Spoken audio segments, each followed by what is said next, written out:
పండుమిర్చి పచ్చడి సులువుగా చేసుకునే పండుమిర్చి పచ్చడి తయారీ విధానం చూద్దాం.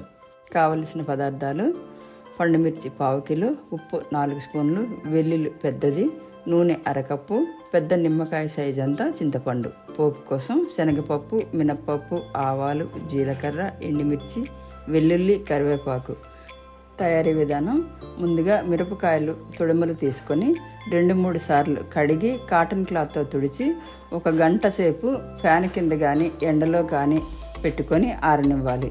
తర్వాత వాటిని ముక్కలుగా కట్ చేసుకొని మిక్సీలో లేదా రోట్లో కానీ బరకగా కాకుండా మెత్తగా కాకుండా పేస్ట్ చేసుకోవాలి. అందులో చింతపండు ఉప్పును కూడా కలుపుకోవాలి. ఇప్పుడు మరో బాండి తీసుకొని నూనె వేసుకొని నూనె వేడెక్కాక శనగపప్పు, మినప్పప్పు, ఆవాలు, జీలకర్ర వేసి దోరగా వేగాక తరువాత ఎండుమిర్చి, వెల్లుల్లి, కరివేపాకు వేయాలి. అవి కూడా దోరగా వేగిన తర్వాత ముందు మనం మిక్సీ చేసి పెట్టుకున్న పండుమిర్చి ముద్దను పోపులో వేసుకొని అంతా కలుపుకొని స్టవ్ ఆఫ్ చేయాలి. ఈ పచ్చడి ఫ్రిడ్జ్లో అయితే 4 నెలలు, బయట అయితే 2 నెలలు నిల్వ ఉంటుంది.